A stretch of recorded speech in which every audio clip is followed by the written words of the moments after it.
Last week, the owner of OnlyFans died. He was just 43 years old. And I'm about to say something that's probably gonna get me in a lot of trouble with a lot of different people. This man was one of the biggest pornographers in the history of the world. He made $4.7 billion by convincing millions of young women that selling explicit content of their bodies online was empowerment. And right now, today, across every headline, they're calling him a pioneer, a visionary, a hero of the creator economy. No. I'm sorry. No, when Hugh Hefner died, I remember being confused. People were actually mourning the guy and celebrating him. And I'm sitting here thinking, this is the man that built an empire in exploiting women, and they're treating him like some kind of hero. And now I'm watching the exact same thing happen again, except this guy made Hefner look like an amateur. Hefner had, a mansion and some magazines. This guy had over 4.6 million creators, 300 million users, and a propaganda machine that convinced an entire generation that pornography is freedom. And the technique he used to pull it off, it's over 100 years old. It was invented by the man I've been teaching about in the series, Edward Bernays. Same trick, same target, same lie, different century. And by the end of this video, you're gonna see exactly how it works, who it hurts, and how to make sure that you never use this power the wrong way. This is the Propaganda Playbook, where I take the biggest stories in the news and decode the propaganda techniques that are hidden inside of them. And then I show you how to use the ethical versions of those same techniques to grow your business. So with that said, let's get right into it. So let me tell you about the man behind OnlyFans, because most people have no idea who he is. His name is Leonid Radvinsky. He's Ukrainian born and grew up in Chicago. He graduated valedictorian from Northwestern University with an economics degree. Sounds pretty impressive, right? But here's the part they don't put in the headlines. While he was still a student at Northwestern, he started a pornography referral website. That was his first business in college. Then he went on to create a site called My Free Cams, which is exactly what it sounds like, a cam site where men pay to watch women perform on camera. So let me be really clear about something. This wasn't some tech visionary who accidentally wandered into adult content. This was a guy who started in porn from day one and then figured out how to make it mainstream. In 2018, he bought 75% of OnlyFans from the original British founders. And here's what happened next. Before Radvinsky took over, OnlyFans was a general content platform for fitness trainers, cooking channels, musicians, and that kind of thing. After Radvinsky, it became, and these are the media's words, not mine, a hive of pornography. He didn't create a content platform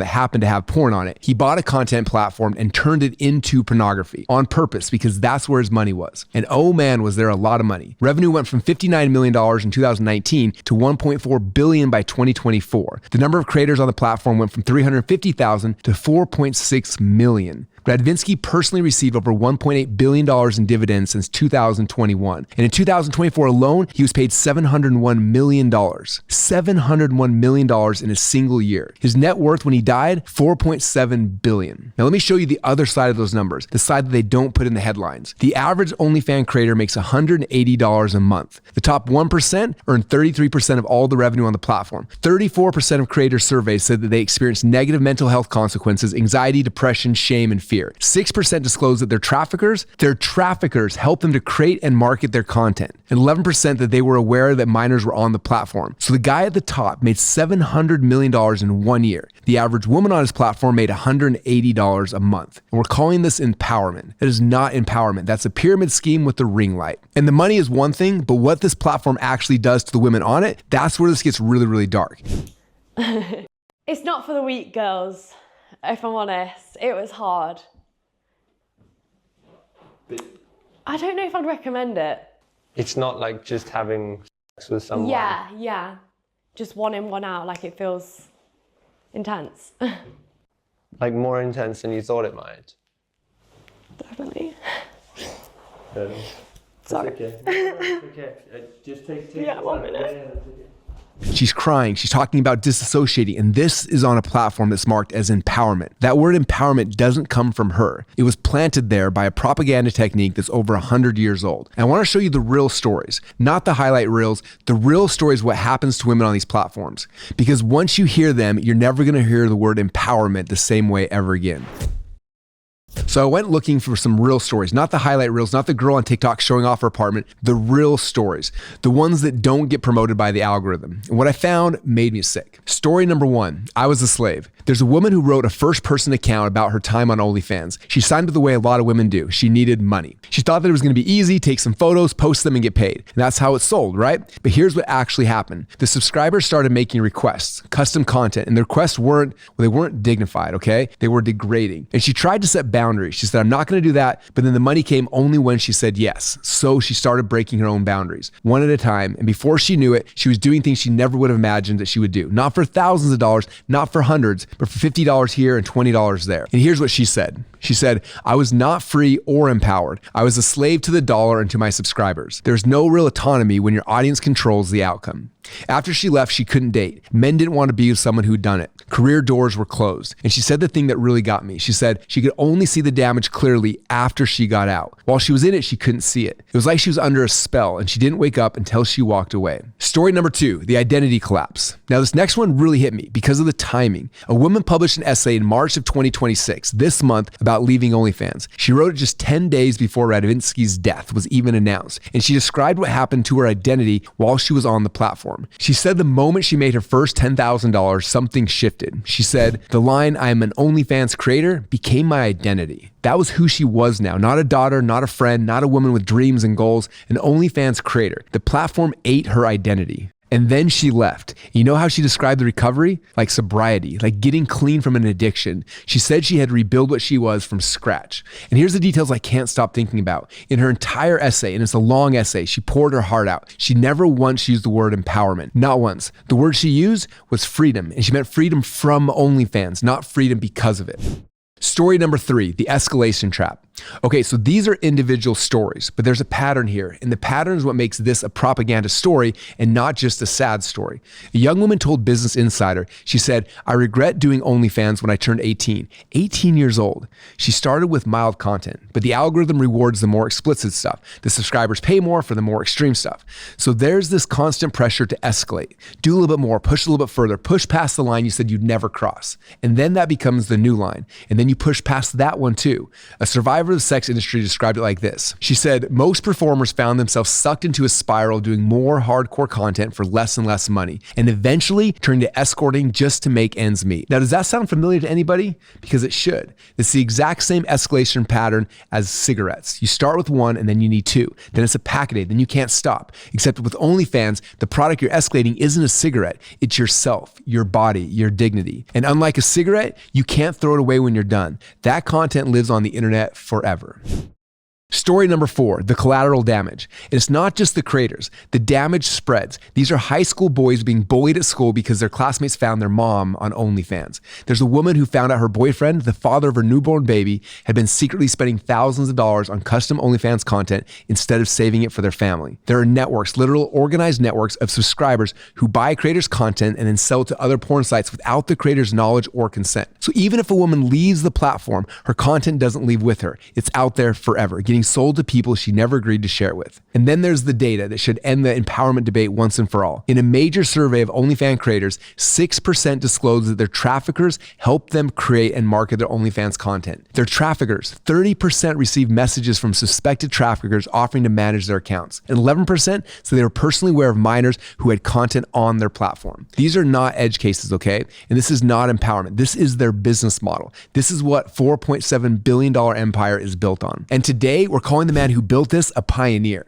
So those are the real stories and those are the women. Now I want you to hear how the media is talking about the man who built the platform that did this to them. Listen to this language. Radvinsky created a website called MyFreeCams, according to Reuters, which was a pioneer in letting people pay for explicit content online. Transforming the fan subscription service that lets users pay for exclusive content from creators from a niche website to a hugely popular porn business.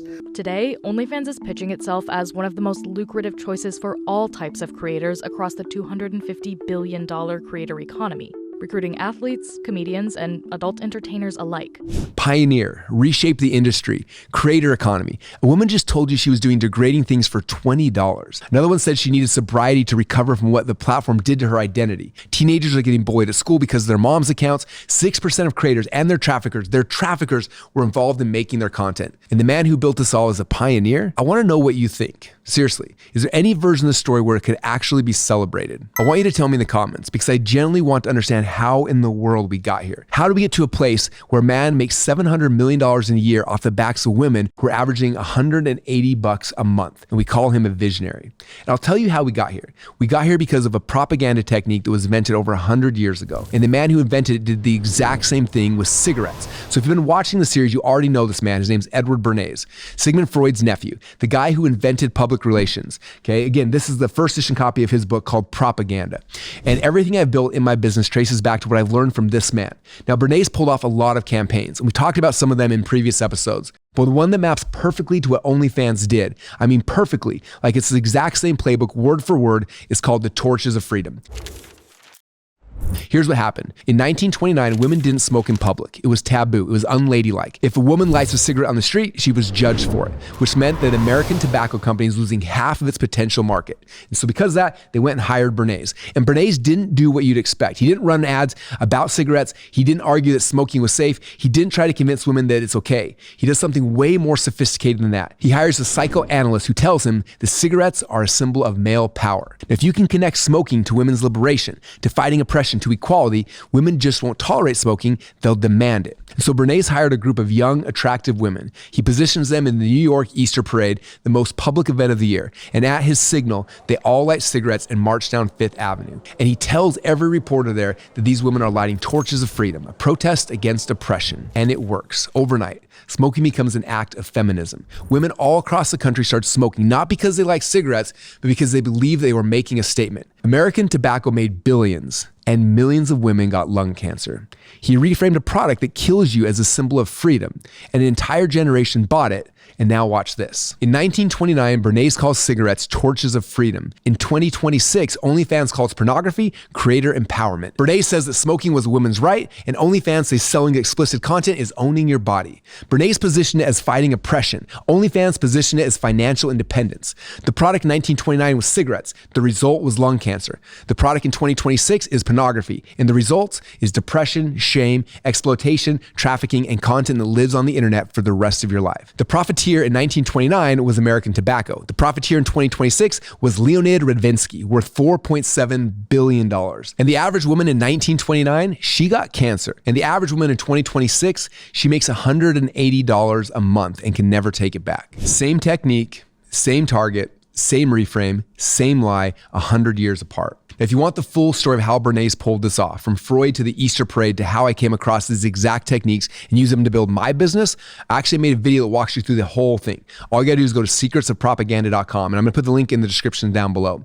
But right now, I wanna stay on OnlyFans because there's another layer to this that actually makes it worse than what Bernays did. Okay, I wanna show you guys this other book. It's called Amusing Ourselves to Death by a guy named Neil Postman. He wrote it in 1985. His thesis is one of the most haunting things I've ever read. I wanna read from you something from the very first page of this book. Okay, so listen to this. In this, he's talking about two different authors. One was Orwell, who wrote the book 1984, and the other is Huxley, who wrote the book The Brave New World. So these two different authors. What Orwell feared were those who would ban books. What Huxley feared was that there would be no reason to ban a book, for there'd be no one who actually wanted to read one. Orwell feared those who would deprive us of information, where Huxley feared those who would give us so much that we would be reduced to passivity and egotism. Orwell feared the truth would become concealed from us, and Huxley feared the truth would be drowned by a sea of irrelevance. And then he writes this, and this is the line that changed how I see everything, okay? In 1984, people were controlled by inflicting pain.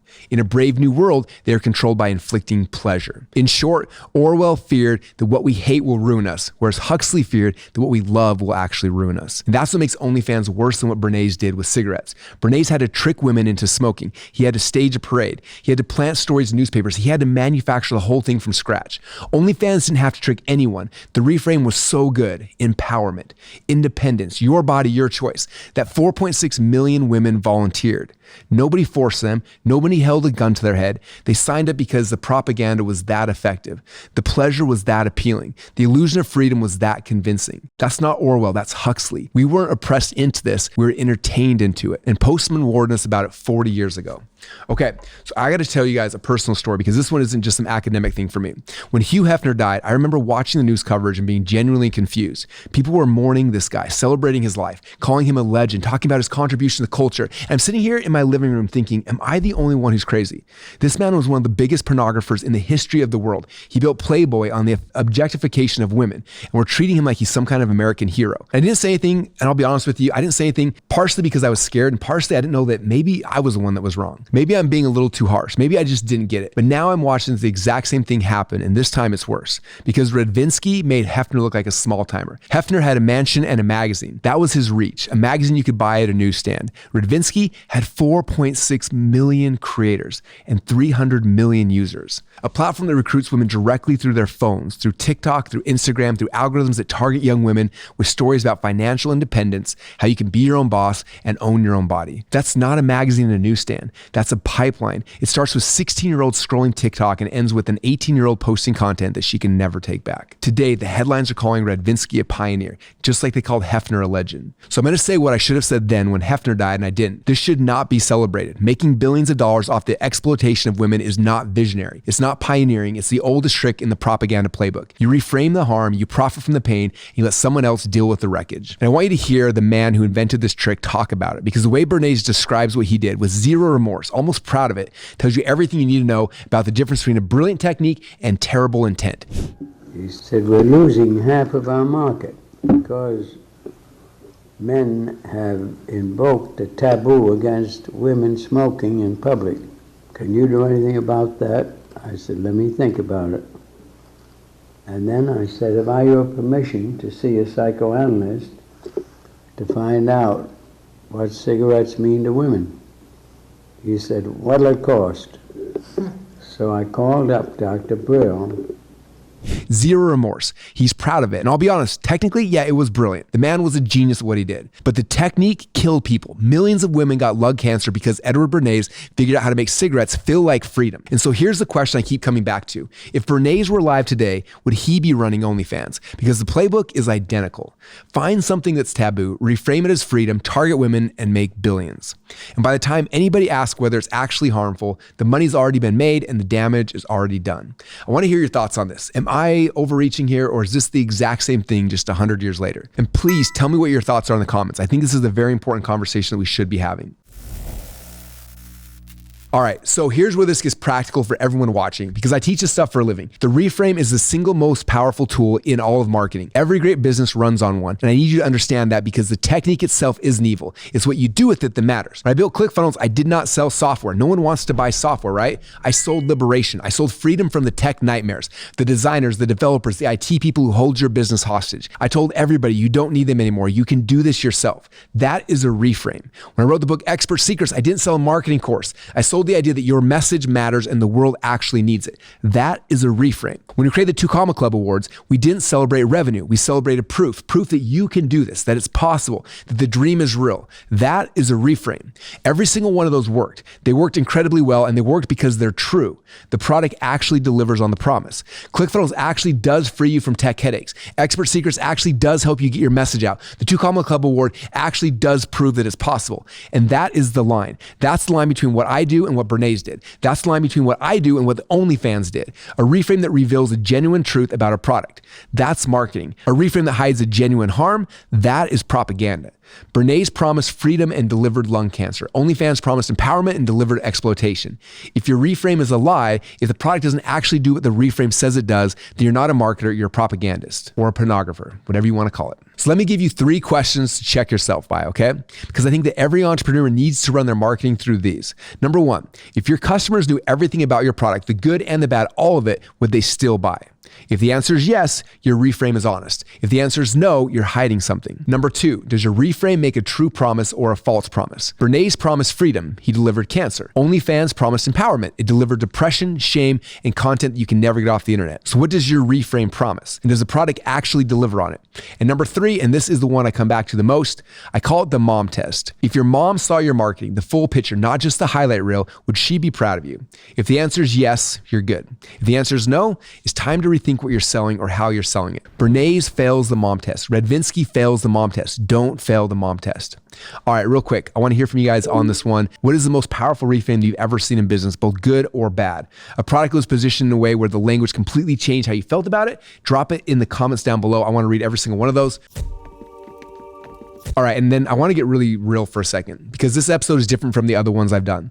In the other episodes, the Iran war, the Epstein files, the Holy War stuff, I told you I wasn't going to tell you which side was right. I said I was just going to decode the technique and then let you decide and make up your own mind. But for this one, I'm telling you where I stand. I believe that what Radvinsky built was wrong. I believe it destroyed lives. I believe it destroyed families. I believe it destroys the future of young women who signed up because they were told it was empowerment and found out too late that it wasn't. And I believe that calling him a pioneer today is the same thing as calling a tobacco executive a visionary in the 1950s while people were dying of lung cancer. And here's why I think this matters to every single entrepreneur watching right now. You and I have been given something powerful. The stuff I teach, the funnels, the webinars, the offers, the storytelling, the identity shifts, the reframes.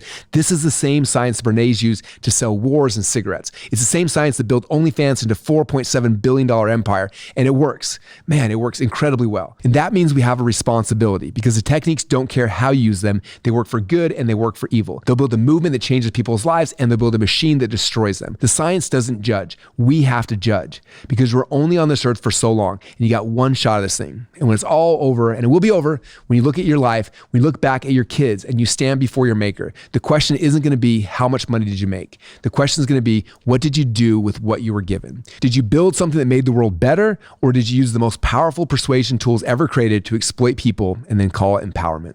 I want every entrepreneur watching this to hear me on this. Learn the science, master the techniques, build your funnels, grow your business, make your money, get your 2 Club award on the wall. Do all of it, but do it in a way where you can look yourself in the mirror. Do it in a way where your kids are proud of what you built. Do it in a way where when people talk about your legacy, they don't have to reframe what you did to make it sound okay. Because Radvinsky needed a reframe. He needed the word empowerment to cover up what he actually built. Bernays needed the phrase torches of freedom to cover up what he was actually selling. If you need a reframe to make your business sound ethical, your business isn't ethical. Build something that doesn't need the spin. Now look, what I just showed you is one technique from a playbook that's been built over 100 years. It started with Sigmund Freud figuring out that human beings aren't driven by logic. They're driven by unconscious forces they don't even know about. Then his nephew Edward Bernays took those ideas and weaponized them. He sold wars, he overthrew governments, he made women smoke, he invented the entire field of public relations.